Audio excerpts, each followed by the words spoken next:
You're listening to an Airwave Media Podcast.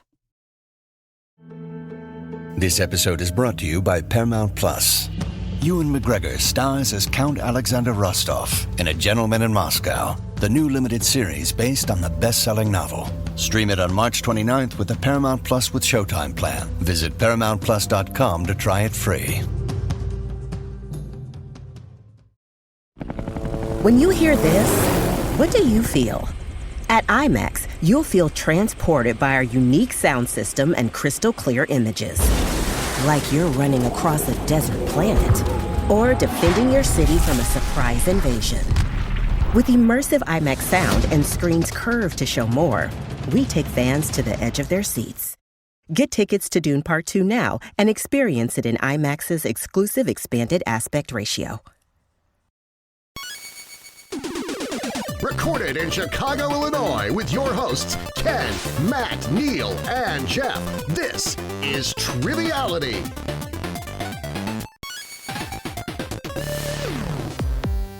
Hello and welcome to Triviality, the game where a lack of seriousness meets a little bit of knowledge. My name is Ken, here in the studio with Jeff and Neil. What's going on, boys?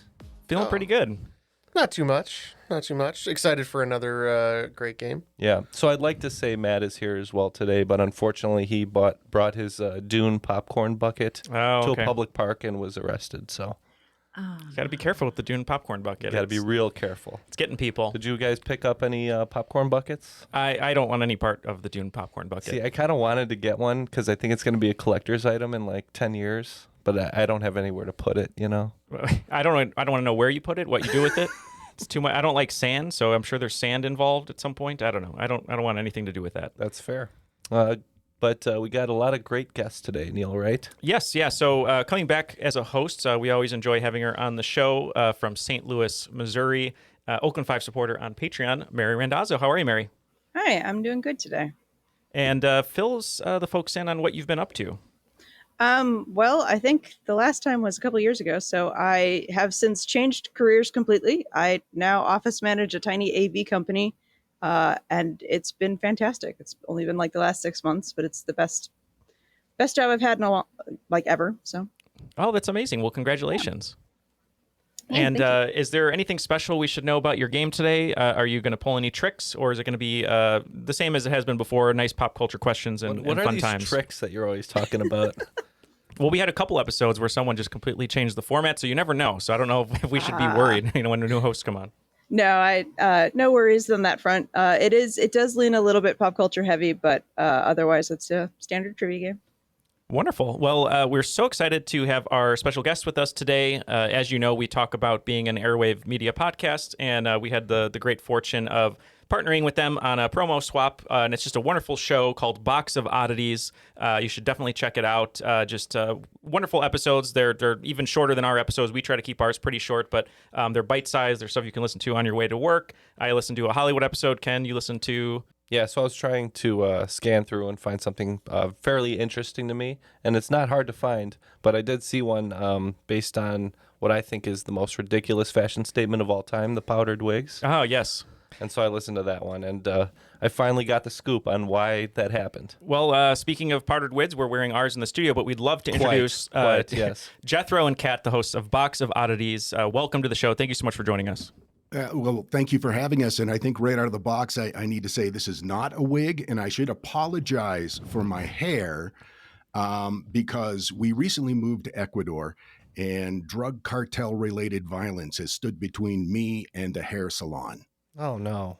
Oh, no. Well, you look like you might be in a good, Liam Neeson revenge movie or something in Ecuador, so maybe you're beating people up on the side. We don't know. Well, that's the tactic is people don't know. That's right. None of that's true, but thanks for having us. Yeah, no, some of it's true. We live in Ecuador. That's true. Yeah. No, the reason my hair is like this is I'm lazy. Is the problem. Okay. That's what podcasting's for. And it's probably humid there, right? Yeah, I would think so. It is not. We're actually in the Andes, so it's I have no idea what I'm talking about. No, it's fine. It's fine. It's on the equator, but the altitude is significantly higher. So it's about 70 degrees every day. It's perfect.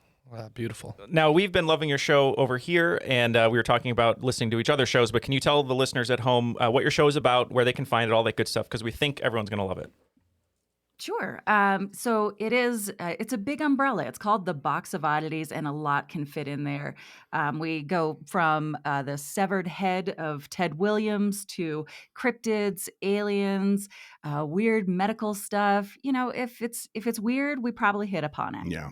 We love that. And there's some weird medical stuff on our show, too. I'm constantly wearing tiger balm for my neck issues. And Made with real tiger. Made with real tiger. They didn't say personal issues. Oh, I see. Just medical issues, right.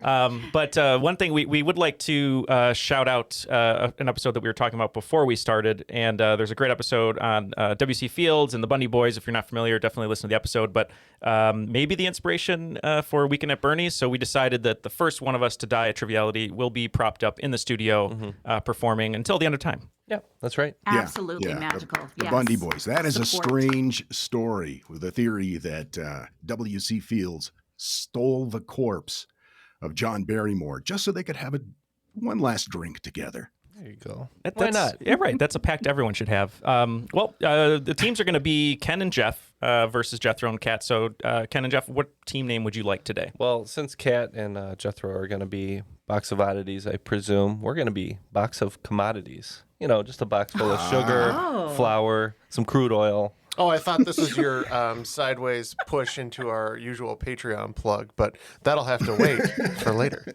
That's right. So we got Box of Commodities. Maybe you watched Trading Places yesterday. And then Box of Oddities is our team names. And as you know, we need to hear the rules before we start. Let's do an odd rules today. Okay. So maybe throw it to Gilbert. Throw it to Gilbert Gottfried. All right. Let's see what he has to say. Hi, I'm Gilbert Gottfried. Triviality Podcast is 2 rounds of 20 questions worth 10 points apiece. At halftime, there's a special swing round by this week's host. In the final round, players wager points they've earned for a chance to become the cream of the crop. I am the cream. Thank you, Gilbert. Thank you, Gilbert. Great job. R.I.P. Yeah, R.I.P. Yeah. Jethro and Kat, get ready to play the game. Mary, we're ready to go. We'll let you start with question 1. I'm just going to scorekeep here and maybe interject with a few pop culture references that only like 3 people get. But we'll see what happens. All right. So round 1, question 1. Category is first round KO. Downed in the first round by the Phantom Punch in 1965, who is the opponent seen fallen in the ring in one of the most famous pictures of Muhammad Ali? The fight was a highly anticipated rematch, and after such a quick victory, rumors of a fix were widespread, though no one was ever able to prove it. I think we're locked in. Yeah, we're all set. So are we? Because you wrote something down, but I literally cannot read what this says. I can't read it either. Your handwriting is atrocious. And I forgot what I wrote, so now we're screwed. Yeah, we're all set. Yeah, we're not 100% sure, but we think there is a pretty good rivalry with Joe Louis.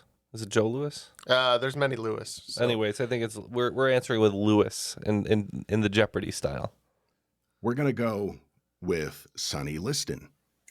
And one team has it correct. It is Sonny Liston. Yeah, that sounded right once I heard it. You know, we're from Maine. That's our home state. Mm-hmm. And that fight took place in Lewiston, Maine, which is a city of about, 8,000 people. How they got that fight to that small community blows my mind. Must have been for the lobster. Oh yeah. Well. Oh, and then everybody was very mad about lobster it. After, so that's where we're gonna have right. Yeah. It's all about. But you got to say it. You have to say it like this: lobster. Lobster. Lobster. Bob. I like it. Lobster. Yeah, it feels good. It feels good. It does feel good. Like the Dune popcorn bucket. No. Dune popcorn bucket, just like saying lobster in Maine. Yeah. No. Hold the salt, right? Okay. Moving on. Round 1, question 2. In cartoons, are drug-crazed rodents raiding your child's medicine cabinet? Rats on Ritalin, next on Sick Sad World. Are bats sneaking into your neighborhood disguised as cute flying squirrels? rabid rodent ripoff tonight on Six Sad World. Six Sad World was a show within a show on what spin-off, which ran for 5 seasons on MTV. All right. Well, we're not 100% sure, but we have a decent idea. So it was an MTV show. It's an animated MTV show, so we're locked in. I think, okay, I've got a guess, but it's just that, a guess. All right, you guys go ahead first. Ren and Stimpy? Ren and Stimpy? Not a bad guess. We're going to go with Daria, which I think might be a spinoff of Beavis and Butthead. La, la, la, la, la. And Daria is correct. I always forget that was MTV. Well done. And yeah, I forget it was 5 seasons, but it was one of my favorite shows at the time. So, Hey, Jeff, we got some points.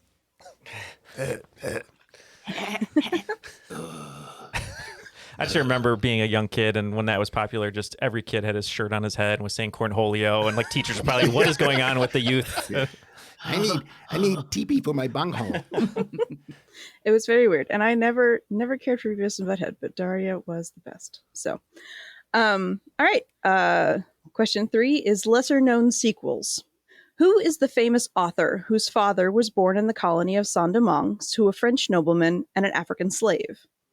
This author's many works include the sequels 20 years after and the Vicomte of Braglione 10 years later. Yeah, well, that's okay. I wrote a thing down. Yeah, she wrote a thing down. I don't feel good about it. Neither one of us do.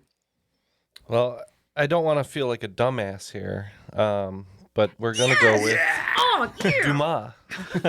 Whose father, by the way, every bit as interesting, if not even more so, than his super famous cool, son. super cool story.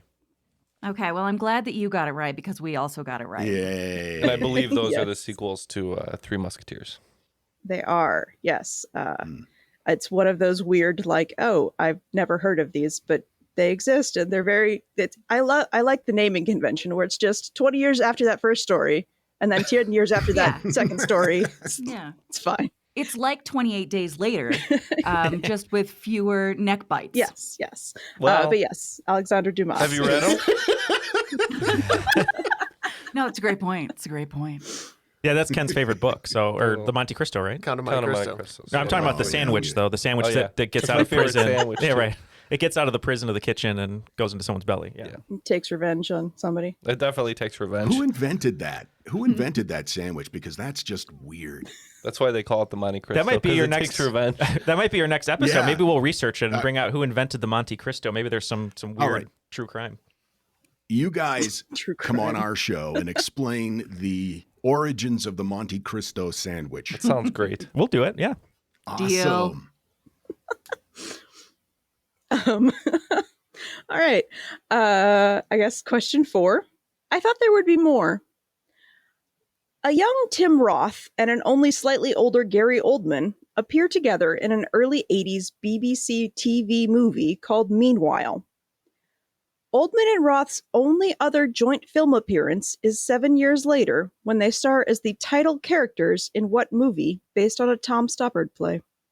Oh. All right, we Jeff came up with a famous duo, and I think he's right. He's onto something. So, We're Okay. locked into. Yeah. all right, Yeah. we're going with Rosencrantz and Guildenstern are dead. Okay, my guess was Beavis and Butthead, but The famous play. I have my answer is they're a duo. and they're Certainly a duo, famous. Yeah. Starsky and Hutch. I'd watch that. I'd be into that one. Starsky and Hutch by Tom Stoppard. I would definitely. Yeah. how is that adapted for the stage? I gotta know. It was a musical, sweetie. There's just a prop Anything can be a musical. of like a car like jumping, like Yeah, right. It's hooked up to one of those Peter Pan flying things. Yeah, Gary Oldman comes out and slides across the hood of a Camaro. That sounds. It that writes sounds itself. I actually do need to see that now. Unfortunately, possibly, the correct answer is Rosencrantz and Guildenstern are dead. All right, so question 5 in both rounds is going to be a before and after question. So here's the first one. A grandfather worshipping Chihuahua dons a mask and joins an order of dark side knights so he and his cat friend can go on bizarre and often repulsive animated adventures. Yeah. All right, we're locked in. Very appropriate. Yeah. Yeah. Yeah. Okay, we're locked in. All right. Well, we think that the answer was said earlier today, and we're going to go with Kylo Ren and Stimpy. Wow. Wow. That was beautiful. Looking back, Yeah. really impressed. Very nice. But past me didn't get it at all. No. No. We thought it was something by Dumas, but but we wrote down we don't know. This is definitely Kylo Ren and Stimpy. One of my favorite My dinosaur occasional pub trivia droppings team painted names. like Easter eggs. That's pretty great. Yeah, while writing this, I had totally forgotten that one was a Chihuahua and the other one was supposed to be a cat. So, Yeah. it's No, they were just monsters in my head. Yeah. But again, I didn't have MTV. Well, speaking of the monsters here in the studio, it looks like Ken and Jeff, Box of Commodities, have a lot of orange juice with 40 points. And not too far behind, Box of Oddities with 20. So it's a very close game going into question 6. Question 6. In TTRPGs, there are 7 core races in the Dungeons & Dragons 3.5 edition player's handbook. Human, dwarf, and elf are 3 of them. Name half of the remaining 4 races for full points. We're locked in. Okay, we are locked in. We're locked in. All right. Well, the half was definitely a clue here. We're going to say half orc and half elf. All right. Well, we did 3, just, to kind of round it out. Pterodactyl, half a ham sandwich, and Gary Oldman. Yeah, which is the name, interestingly, of an early 90s alternative rock band. Sounds like a great band. And yes, I did try to throw in a hint for anybody who was less familiar with this game. But your 4 options were halfling, half elf, half orc, and you could have also said gnome. But so Forget the gnomes. all right. Question 7 is in making art. Sprigging, sgraffito, slip transfer, raku, salt fire, and soda fire are all decorative techniques used in what artistic discipline? Okay, we're locked in. We are looking at graffiti, spray painting. Okay, we're going a little bit of a different direction here, and we're going to say it's ceramics or pottery. It is ceramics and pottery. Ceramics. Yes. Right. Amazing. Scruff- We should have known based Yeah. on I mean, your yeah, that was kind of a preamble about ceramics. on my mind lately, but yes, they're all, some of them are surface decorating techniques. Salt and soda firing are ways to get like actual decorative patterns out of the, firing in the kiln. But yes, this is all ceramics. As soon as you said current- slip, I was Learning. like, that was Right. my in. Yeah. Yeah, that's slip and the firing I was hoping would be the big hints there. So it's my current artistic we don't obsession. take hints. Oh. Well, I thought you would have That's why I known thought that, it was- Jethro and Kat, because you are posed like Patrick Swayze and Demi Moore in Ghost right now. But Oh, yeah. Well, but that's just how we sit. that's right. That's just how we sit. Me and Jeff also. Also, yeah, I don't know why you're both shirtless in here, but it's fine. all right. I'd really like to Photoshop you doing ceramics, but the instead of a pot, it's the Dune bucket. Well, I'll leave it in the episode, so that way you can. I may just do it anyways. I think that's worth doing anyways. Yeah. All right. Question 8. Play it loud. Bagpipes are not included in a traditional symphony orchestra, which is a shame. What section would the bagpipes be included in if they were? We're going to go ahead and lock in here, so feel free to tug out loud.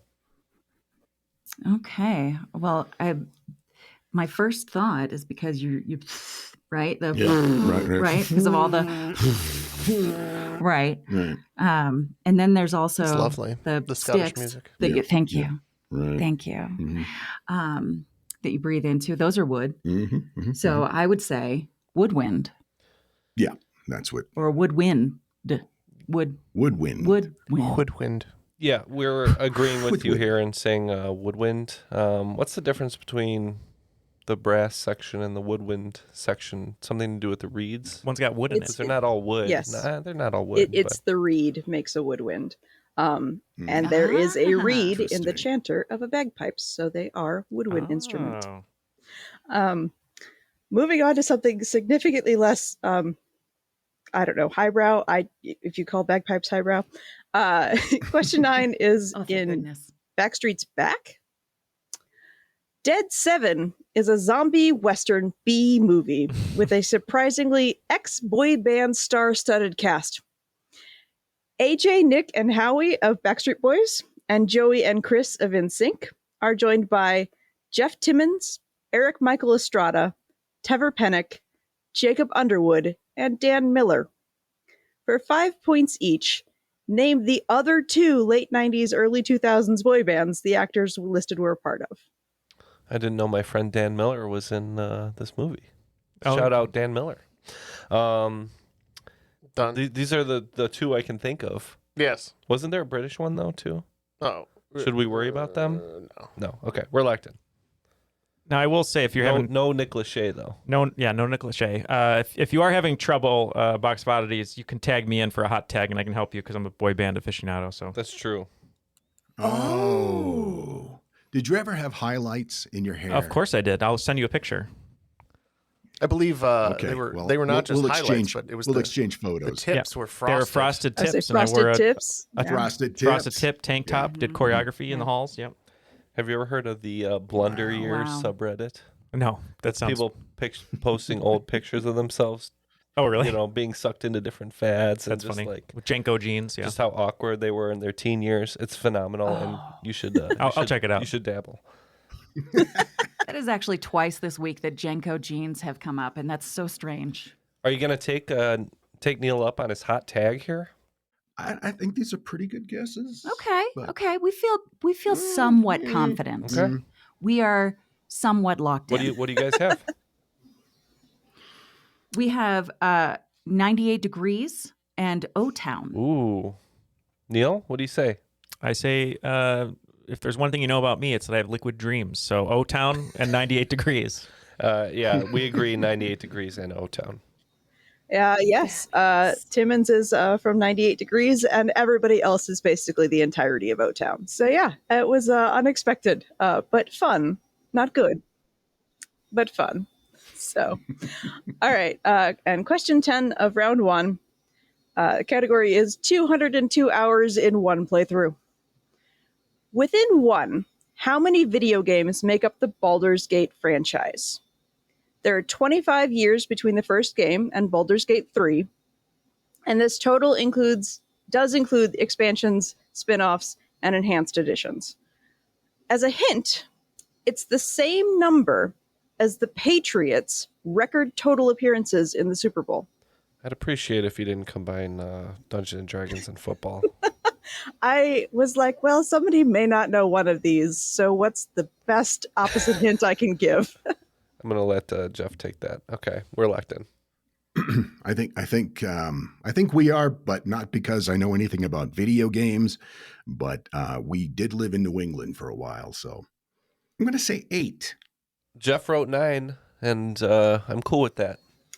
Oh, everybody's just a little too low. The answer is 11. Wow, that's shocking. The Patriots have had 11 appearances in the Super Bowl, which is the highest number of any team, and there are 11 Baldur's Gate games, which surprised me and why I wrote this question, because I finished playing my first playthrough of 3 and I went, I think I played 2 at one point, and then I went back and looked and I went, oh, that's not helpful. There's a lot of 2 in between 1 and 3.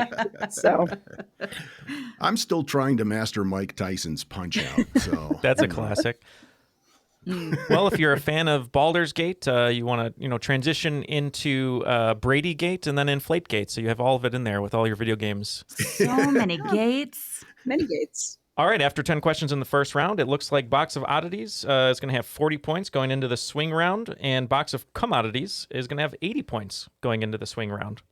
Before we go to the swing round, just wanted to say thank you very much to all of our patrons who helped make this show possible, including Mary. We couldn't do it without you. As you know, starting in January of this year, 2024, you're going to be getting weekly Patreon bonuses of trivia written by us, also our Crop Drop, Ask Me Anything style episodes that we do at the end of the month. And for as little as $1 a month, you'll get all of our new episodes, ad-free on Patreon. And for $5 a month or higher, you get all of those bonuses plus a bunch of extra perks like Ken Shirtless and a calendar. Correct. Yeah. No guarantees. No guarantees. Yeah, we haven't done a calendar yet. There has been one call, I think, maybe. Could have been...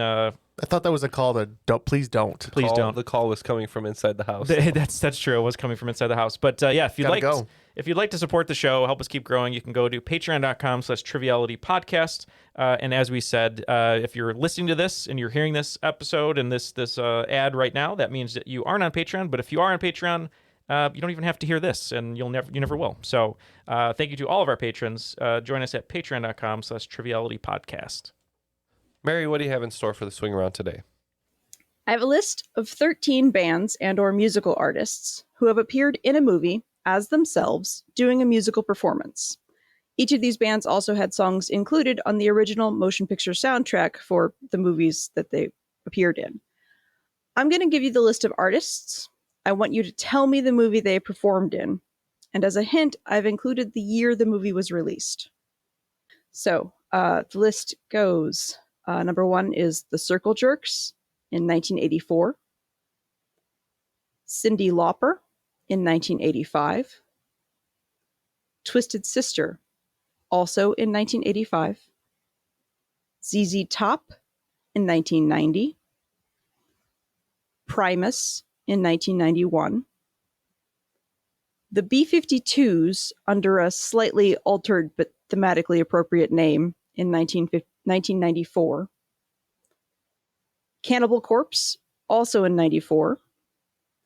The Mighty Mighty Boss Tones in 1995. Real Big Fish in 98. Letters to Cleo in 99. The Offspring, also in 1999.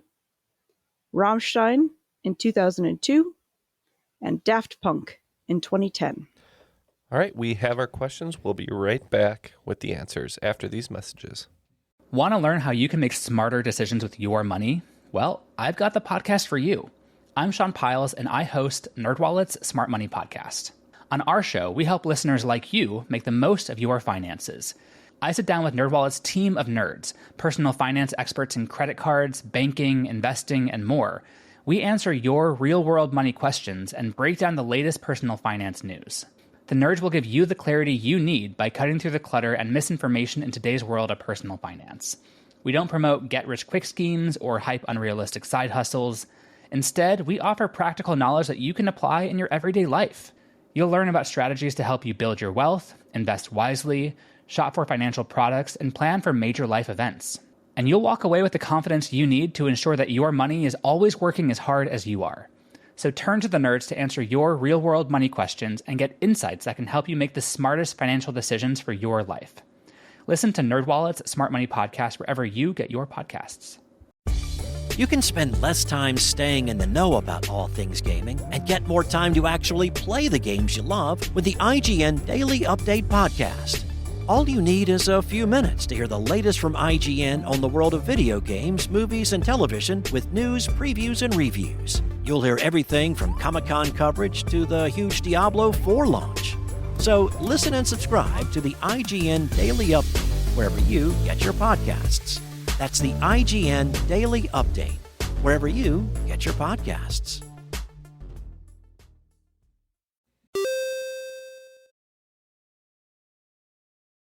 All of the answers are now locked in for the swing round, or as they call the middle on the Box of Oddities, the thing in the middle. But today it's going to be the swing round. But yeah, let's throw back to Mary and see how everyone does. I might do a little hot tagging. We'll see what Jethro and Kat need, but let's see what the competitors answered.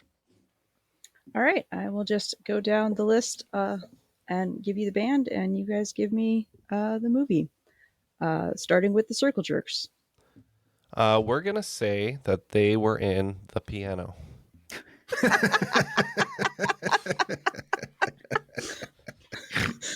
So deep. I love that. That scene was beautiful. Oh my goodness. We're gonna say we're gonna go in a different direction. Yeah, we're gonna go Repo Man. And Repo Man is correct. Oh. But yes, so number 2, Cyndi Lauper. We're gonna say that was The Unbearable Lightness of Being.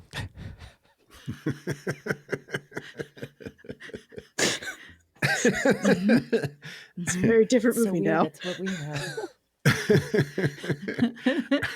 Now, we had a split opinion on this one, but we're going to go with JG's guess. Goonies. And Goonies is correct. She's doing the video on the TV in one scene, and at the end of the DVD, actually, they include the music video for Goonies Are Good Enough. Number 3 is Twisted Sister. We're gonna say Wayne's World. It's too early though, but just a guess. We don't know. We're gonna go with Sisterhood of the Traveling Pants. Do you want a hot tag on this one? That would be a really good before and after. I was thinking that Twisted Sisterhood of the Traveling Pants. Yeah. So Box of Oddities is actually going to lock in with Pee-wee's Big Adventure. And it is Pee-wee's Big Adventure. Yes, they're filming a music video that gets interrupted by a wacky chase. I knew that one seemed familiar to me. Nice. Yeah. Well done. Number 4 is ZZ Top. Yeah, this one I knew straight away. One of my favorites. This is Back to the Future Part 3. Yes. Same. Yeah. And oddly enough, that's my favorite Back to the Future. Is there something wrong with me? Yes. It is fun. Thank you for confirming but if you're wrong, I don't want to be right. So no. Right? It's overhated. It's different strokes for different folks. Can we stop talking about the Dune bucket? Oh no. Okay, yes. Back to the Future Part 3. Doing an acoustic performance, but it is definitely ZZ Top. Number 5 is Primus. Not sure. We're just guessing The Crow. We guessed Airheads. And their official answer is Bill and Ted's Excellent Adventure. Thank you. Yeah, I think it's Bogus. It's Bogus Oh, Journey. is it it's the sequel? Oh, my bad. It is the sequel. It is a sequel. Yes. Wow. That was my bad. Dummy. I mix them. I know. They missed the tag. They missed it. I know. I always mix up the both of those. Right as they were about to tag Neil with the chair. The second one is so weird with the robots and the alien or whatever they are, the hell creatures. It is very strange, but again, great soundtrack, and yeah, that one does include Primus. So, number 6 is the B-52s. We're gonna say The Last Emperor. We're gonna go out on a limb here. I don't know why I think this is a possible correct answer. The Flintstones.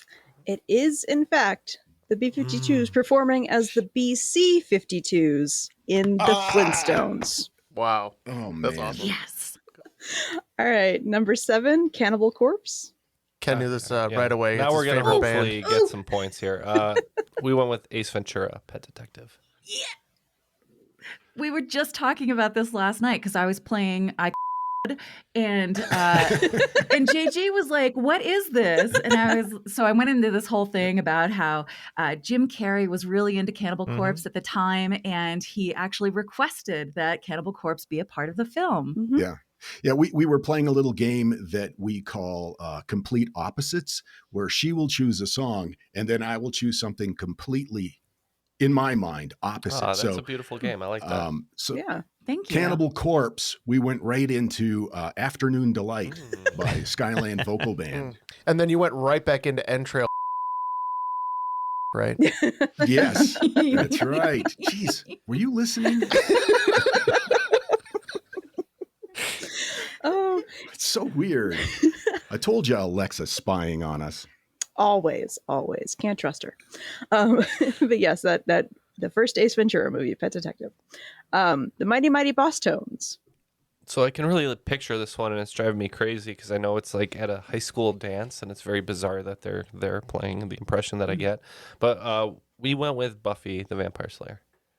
I'm just guessing here again. Hairspray. I think what Jethro said, actually, it got lost in translation, was Clueless. Oh, yes. Yeah, Clueless. Yes, That's right. It is, I in fact, love Clueless.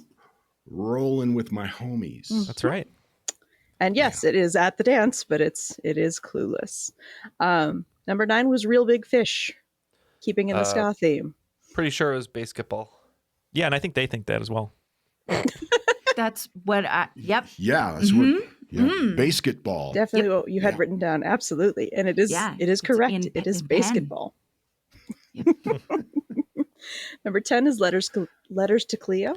Ken and I love Kay Hanley so much. We've actually both seen her perform live, which is partly true and also not true. We did see her perform live. And we said 10 things I hate about you. What a weird way to answer that question. It's a reference to Parks and Rec where Ben says I love you, Kay Hanley, and he screams it. Okay. Yeah. We were hoping maybe to tag in. Yeah, and they want to echo what Box of Commodities said by saying, 10 things I hate about you. It is, in fact, 10 things I hate about you. Which Yeah. always confused me because they talk about Bikini Kill throughout that movie, but it is Letters to Cleo that is playing. So from the roof. So indeed, The Offspring. We're gonna say How Green Was My Valley. But that one kind of drives me nuts because that was like right in my Offspring era, and the fact that I don't know what movie they were in is like kind of upsetting. This one I think is in Box of Oddities realm. I would think there'd be a good episode on something about this if you don't know it. So I think there might be a future episode about the phenomenon known as idle hands. So that's what we're going to lock in with. It is Idle Hands. I do remember that. That was with the actor with the big eyes, yes? Yep, that's right. The guy that stands up and walks around. Yep. Yeah. Talks about planes crashing, and he was Casper at one point. Yeah. Devon Sawa. Yes. Yep. Devon Sawa and Jessica Alba. Yep. Mm-hmm. Seth Green. Mm-hmm. Seth Green, yeah. One of the first times I saw him. This is definitely a movie I rented in my go to Blockbuster and go through the horror section. But yes, it is Idle Hands. Nice. Number 8 through 11, I just attributed all of them to Can't Hardly Wait. Oh, one of my favorites. I will say that would have been the correct answer for none of them. So that's awesome. Congratulations. Thank you. Well done. So supportive. Number 12 is Rammstein. I think I pulled this one weirdly off the fact that a buddy of mine and I, when we were younger, he used to always listen to the Triple X soundtrack. So I was pretty sure that Firefly, Rammstein, was in Triple X. Yeah, and Kat's favorite movie apparently is Triple X because that's what she wrote as well. Yeah. One of the, I will say the only reason to watch this is for the very opening scene is a Rammstein performance that is actually one of my favorite versions of Firefly. But yeah, it is Triple X, another movie that I rented from Blockbuster and then never returned and owed them a lot of money for it. Not because I wanted to keep it, but because I lost it. So good times. That's fair. And the last one, Daft Punk. We're saying Tron Legacy. Yeah, that's what we were going to say too. Yeah. And so that's what you said, right? Tron Legacy. Yeah. Yes. Well, then you would be correct. It is Tron Legacy. Yes. They did I had the original Tron on Laserdisc. Oh, that's awesome. That's awesome. Yeah. Yeah. Jeff Bridges, cinematic gold. It's the best version, I'm sure. Such confidence. Oh, yes. And that's a little bit of a curveball because instead of having a song or two on the soundtrack, Daft Punk composed and performed all of it. So After the swing round, it definitely was a swing round because the Box of Oddities picking up 60 points, bringing them to a clean 100 points going into round 2, and the Box of Commodities picking up 30 points, bringing their total to 110. So the lead has been narrowed. All right. Question 1 in round 2 is in vexillology. because you have to Locked throw the in. big words in there sometimes. What's the answer, Jeff? You locked in. Yeah, I would be curious to see what you locked in with. But It's intended for humor, Neil. in this question, the flag of Jamaica is currently the only national flag to not include the colors red, white, or blue. Which two other countries used to share this distinction? One changed its design in 2017, adding red stripes, and the other was replaced by a reinstated older design in 2011. You only need one for full points, but you'll get 5 bonus points if you can name both. So we're going to go ahead and lock in here based on Jeff's prowess in the category. So go ahead and discuss out loud if you want. Okay, you want to lock in on that? Yeah. Okay, we're going to lock in on rotary Winkle engine. No, it's and Winkle rotary engine. Winkle. My bad. I'm sorry. Okay, and hacksaw Jim Duggan. Okay. Oh, for the bonus points. Okay. That sounds right. Jeff, what do we have? We said Libya, which I believe changed their flag during the 2011 revolution there. Yes. Did you have a guess on the other one? No. No, I can't remember. Okay. Well, yes, Libya is correct. They were the before that they had a flag that was just entirely green with no other colors, but they just green. Wow. But they did reinstate I think the older kingdom's flag after the revolution officially, and the other one is Mauritania, which added red stripes at the top and the bottom, and otherwise kept the design the same, but that did add red. So, is that the country that Maury Povich is the president of? Oh, absolutely. He is the president of Mauritania. I'm sorry. Yeah. Neil, I believe the lie detector test determined that was a lie. That was a lie. All right. Question 2 is an education in art. The mother of American modernism, Georgia O'Keeffe's college education was an exercise in perseverance, interrupted many times, primarily by illness and money. In 1905, when she was 18, what school did she attend for 1 year before typhoid fever forced her departure? The school was established in 1866 and was ranked the second best overall graduate program for fine arts in the U.S. in 2020 and 2021. Okay, and you went to a regular arts school. Yes, not fine arts, just regular arts. Yeah, just kind of a meh arts. Arts. How about the one that we have here in Chicago? Oh, yeah, sure. All right, we're locked in. Okay, we are going with one of these things. One of these things that we just wrote down. Vassar? All right, Vassar. That's our guess. And we're going to just take a swing and say the Art Institute of Chicago, because I know they have a Georgia O'Keeffe at the Art Institute. And the correct answer is the School of the Art Institute of Chicago. Nicely done. One of the best art schools in the country right now. So. All right. Question 3 from the original. In Italian, to make the ch sound, the letter C is followed by an E rather than H. A few loan words we use in English retain this pronunciation. Which such word is a stringed instrument, traditionally part of a symphonic orchestra? Yo-yo ma is the expert in this category. How you answer the phone? Yeah. Yo-yo ma. Yo-yo ma. No, I was going to say the answer is how you answer the phone. Oh, cello. Cello. But when my mom calls, I answer yo-yo ma. Yo-yo ma. We also had cello. Yes. Yes, this was a kind of a long way around to get to cello, and one of my favorite oddities of Italian pronunciation. So, all right. Question 4. Elvis is everywhere. What psychobilly musician, radio DJ, satellite radio show host, and actor passed away in early February this year? His odder accomplishments include being named honorary captain of the U.S. luge team at the '98 Olympics and playing Toad in the 1993 classic film Super Mario Brothers. So I think Jethro and Kat were talking this one out. They're pretty close. The clues I would give you is something that Austin Powers has lost in the first movie, and a president who is not a crook. Can we use the clues? I don't know if that helps you out there. Okay, well, it's just come to me, not at all because of your clues, but I'm going to say Mojo Nixon.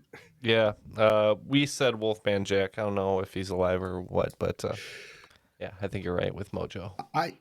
Yeah, that's it. And I had one of his CDs early on, and it was some weird stuff. There's one song in there about how he was going to dig up Howling Wolf's bones. Oh, wow. Yep. Yeah. Yep. Well, I mean, you're not one to talk. You had a song on Dr. Demento that was pretty weird. It was a long time ago. Yes. Is this for serious? Yeah. Yeah. Oh, It was wow. the #1 Dr. Demento song in 1980. 1986. Amazing. was the Oh, number wow. one. Yeah. Yeah. It was a parody of Rock Me Amadeus. It was called Dr. Rock Me Sayers. Jerry Lewis. That was you? Yeah, that was me. That's amazing. That's amazing. Oh, my father what's would amazing? love this. What's amazing you. is that it's on Amazon now. For years, we've jokingly, as Alexa, play Rock Me Jerry Lewis. And I'm sorry, I don't have that. And it just became a running joke. And then one night, It worked. and I got my first royalties check for last year. I made 43 cents. Oh. Yeah, there you go. Congrats. Raking in the Make it. I was like, make it. Yeah. Make that bread. Yeah. Well, the correct answer is Mojo Nixon, who did pass away earlier last month as of recording. He was on the Outlaw Country Cruise, I think. But yes, Mojo Nixon. So this is the second before and after of the game for question 5.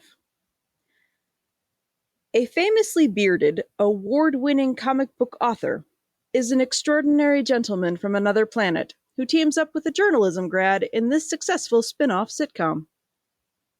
Okay, we're going with Stan Lee Majors. I like it. All right, so I got the first half and Jeff got the second half. I said Alan Moore. Ken Mindy. This is one that Oh, it works better so out loud than written nice. down, but it is Alan Mork and Mindy. Wow. wow. Okay, I've never seen Mork and Mindy, but I am familiar with it. And so either way, I'm embarrassed. It was considered genius at the time, but it didn't age well. You know, I saw a rerun of it. No, the same. I was considered a genius, but I did not age well. She was in a show called Dork and Mindy, I think is the name of it. Wow. Wow. We're fighting now. Is that what you wanted? Is that any different from any other time? We're always fighting, you guys. All the time. I thought I peaked in second grade, but here I am on a podcast.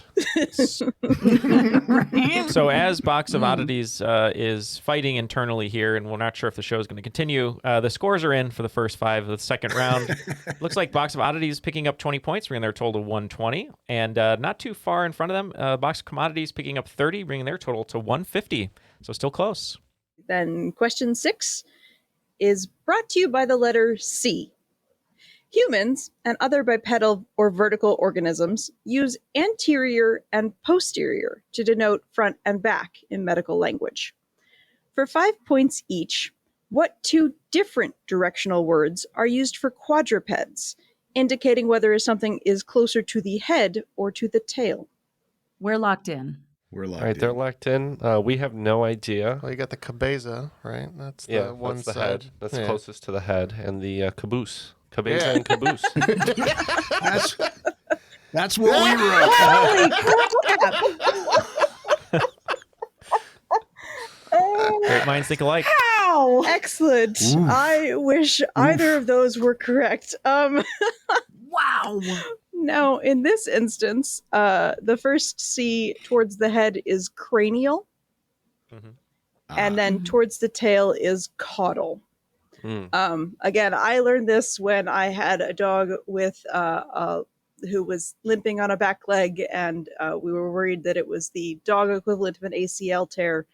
But in a dog, it's a CCL because it's a cranial ligament as opposed to a anterior ligament. I like ours better. Yes, it's Yeah. Yeah. Oh, yeah. No, we win. We get points for this. Yeah, we all do. it's fantastic. Okay, number 7. Looking back, Acoustic guitar, silent movie, and corded phone are all examples of what? The word in question describes things that didn't used to need qualification. Interesting. Okay, we are locked in. All right, what do you guys have? Nothing. Nothing at all. No, zero What do things. we have, Jeff? I had nothing myself. So This is a word, and it describes a thing. Whether it describes the thing that we're being asked about, I know not. We said backronym. Okay, backronym is a word. It is not this word. Backronym is when there's an acronym and you invent the words to make it fit after That's you've it. already have the letters. Nice. Oh, very well done. This is a retronym. Where you have a thing We were that used to so be the close. thing, and then because it was a guitar, and then we invented the electric guitar, and now we got to describe that first one more specifically. So, all right, number 8 is success stories. What two men were college roommates during their shared time at BYU? One is an author best known for the Cosmere fictional universe and writing the last 3 novels of an epic fantasy series. The other is famous in the trivia world for his record game show winning streak. Danny DeVito. Okay. prolific writer. And yeah, absolutely. And I have so Danny DeVito and Linda Lavin, who played Alice in the 1970s sitcom Alice. Oh. And we're gonna go with Brandon Sanderson and Ken Jennings. And Brandon Sanderson and Ken Jennings were roommates during their time at BYU. God, that's insane. Yes. That's We were crazy. so close, sweetie. Which is why I wrote this question, because I was like, that is insane. So Sanderson, who was tagged to write the last 3 novels of the Wheel of Time after Robert Jordan's passing, along with many of his own other works. So Now I was on the same wavelength as Kat and Jethro, because Danny DeVito was famously roommates and best friends with Michael Douglas. That's right. Speaking of school, question 9 is in More Than I Learned in School. Nature's Garden for Victory and Peace was a useful guide to edible wild plants, what we might today call urban foraging, republished in 1942. Who authored this pamphlet? He was named the head of the Tuskegee College Department of Agriculture in 1910 and continued a research-based campaign for agricultural science and education until his death in 1943. All right. Well, we have no idea on this one, so we're gonna lock in with random Upton Sinclair. He was quite the botanist. Indeed. Yeah. Definitely trust him when it comes to eating wild plants. Which is not something you can say for everyone. No. True. No. Carlos Castaneda is another one. We're going to go with George Washington Carver. And Good George guess. Washington Carver did a lot more than just work with peanuts. This is and was alive much later than I thought, based on my elementary school lessons. So yes, George Washington Carver. All right. Well done. Great poll.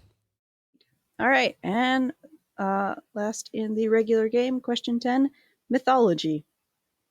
Cerberus, Orthrus, and the Linnæan Hydra are all her children. Chimera, the Sphinx, and the Nemean lion are also often included in her offspring. Who is this mother of monsters in Greek mythology? As a hint, a species of monotreme is named after her. Okay, we are locked in. All right. Yeah, as are we. We really have no good guess on this one. We think we know that monotremes might be the egg-laying mammals, but Of which there are the platypus there's and 3, echidnas. and there's 2 echidnas varieties. But we don't know any qualifiers for monotremes, so we're just gonna say Medusa.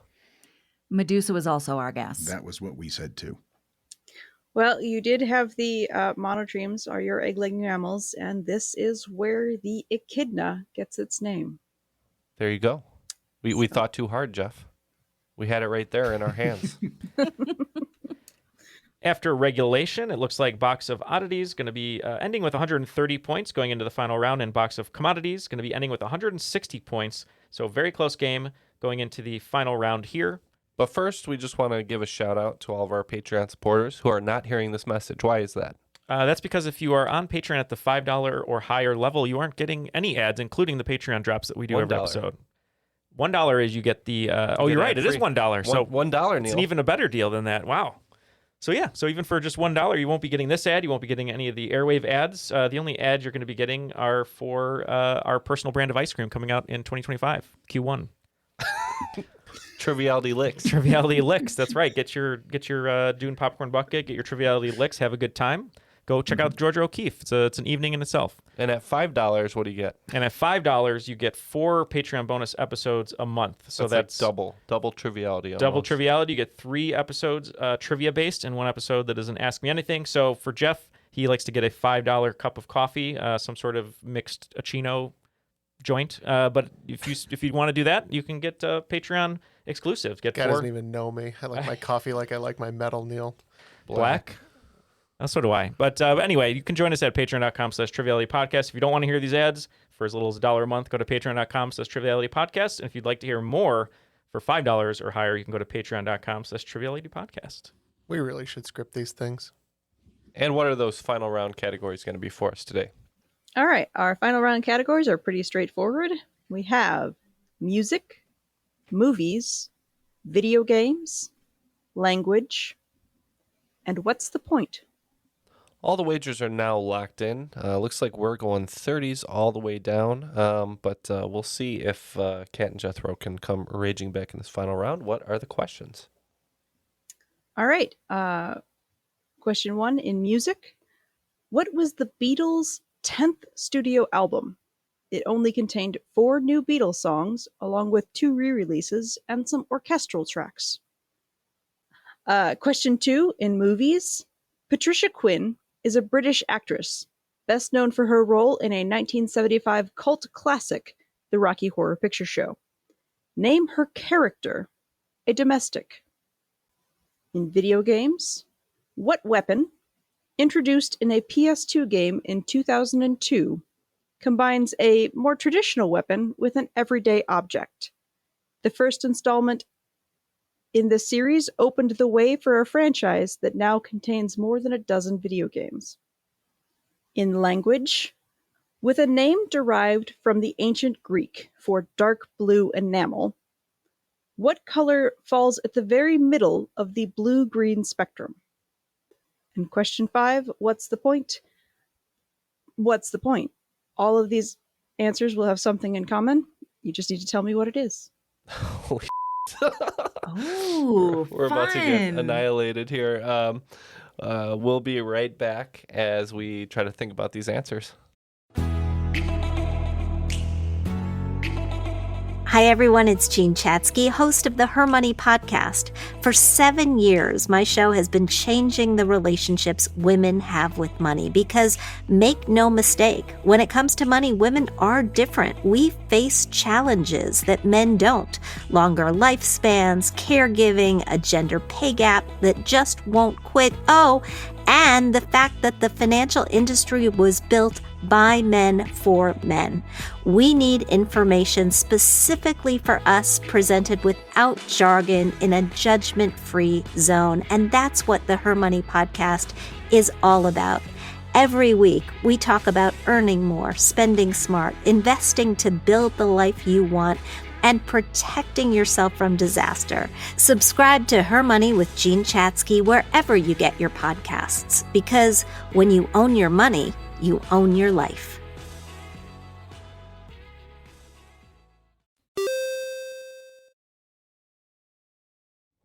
All the answers are now locked in. It might be a bloodbath. We'll see. Maybe Cannibal Corpse is back in the house. Let's get the questions one more time, and we'll find out. All right, question 1. What was the Beatles' 10th studio album? For 30 points, we said Let It Be. We went with the White Album for 30 points. No points here. This was Yellow Submarine. Most of the album was the orchestral soundtrack, but they did have 4 new songs and 2 re-releases included on it. That's right. I hate that album. It's not my favorite. And you will continue to. No.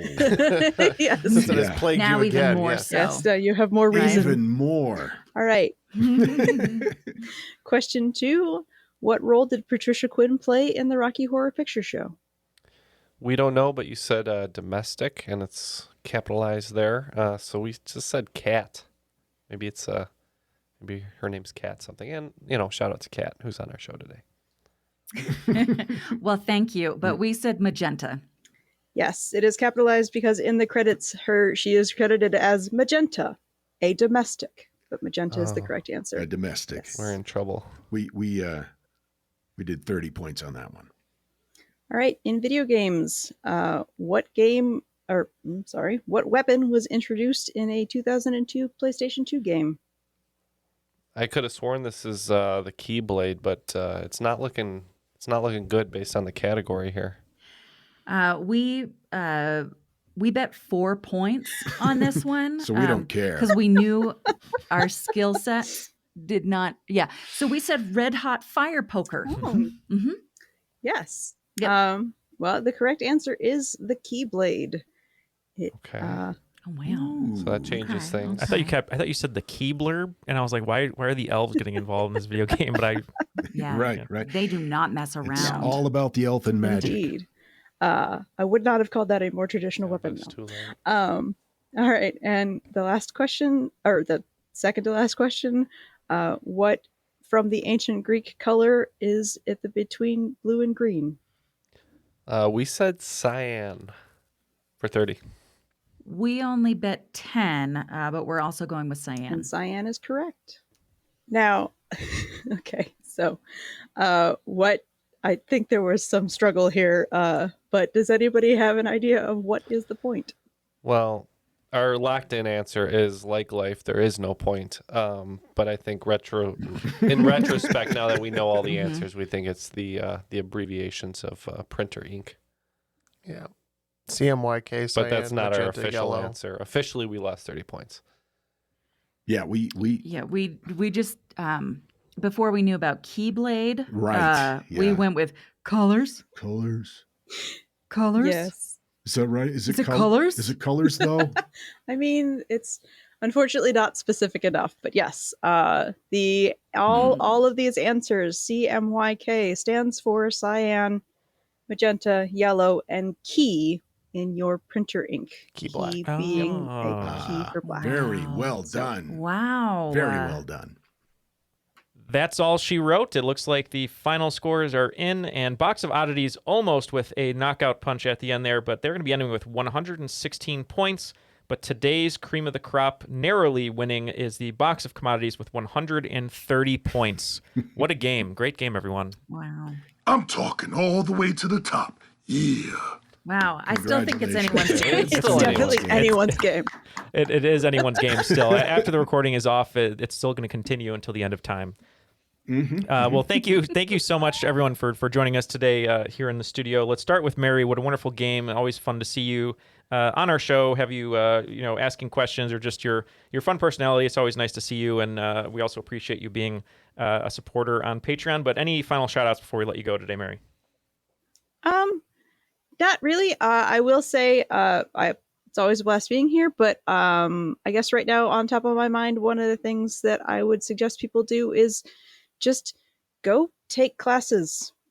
If you feel like there's something you want to learn or time you have, the community colleges, local schools are always a great thing to do. I graduated last spring, but I still take classes because it's cheaper than paying studio fees for art and stuff like that. So that's great advice, actually. I love that advice. If there's nothing else to do in your life, it's wonderful. always good to learn something new, and why not try something that maybe is outside of your comfort zone? You don't have to stop learning. You never stop learning. That's right. If anyone wants to, I guess, keep listening to our show, you might not learn anything, but it's kind of like a class. But You know where you do learn some stuff, though. you do learn some stuff on the Box of Oddities podcast with Jethro and Kat. So we'd love to have you tell everyone where they can find your show, and then any shout outs you'd like before we let you go today, because we'd love having you on the show. Thank you. Thank you so much. You can find all of our stuff and the links to everything else at theboxofoddities.com. We're on all the social medias, all the platforms. We try to be as available as possible for you. Please join us. Please listen to us. Thank you. And we really enjoyed being on your show. You guys, we would love to have you on Box of Oddities for a segment as well. So we're already brainstorming here in the studio, so we're definitely going to take you up on that. Yes, we'd love to be on the show and support you because, as we said before the recording, both of us 6-year anniversary for you. Congratulations, 7-year anniversary for us in May. And you don't last that long unless you really care about the product, and we can tell you care about your product and your listeners just like we do, and we just want to support that and support you. So, Neil, what are you getting me for our wool/copper anniversary? Wool/copper anniversary? Cotton ball with a copper wire jammed in it. There you go. So sweet. Maybe a little bit of blood. We'll see what happens with the Dune bucket, if there's any I was blood. thinking better or worse than a Dune bucket. Yeah. Yeah. Well, on that note, we want to say goodbye. Thank you, everybody, for listening. And if you want to check out other great Airwave Media podcasts, such as Box of Oddities and us, go to airwavemedia.com. You can listen to Attaboy Clarence, which we discovered is a film podcast, I believe, right? That's right. It's like a classic film. Yeah, Attaboy Clarence, reference to It's a Wonderful Life. Yeah. Oh, thanks, Clarence. Yeah. History Tea Time and Sleepy, in case you need something to put you to sleep. Yeah, I'll put you to sleep. All right. Well, thank you, everyone, for joining us today. Thank you to Jethro and Kat from Box of Oddities Podcast, Mary for her wonderful questions and advice to get some classes in your life, and for Matt, who wasn't here for what reason, Ken? What did we say? I don't remember. He was arrested. Oh, he's arrested. That's right. Because of the bucket. Oh, because of the bucket. Right. He's still he's inside the slammer while also inside the Dune bucket. But thank you, everyone, for joining us. We'll see you next time on Triviality. Thank you.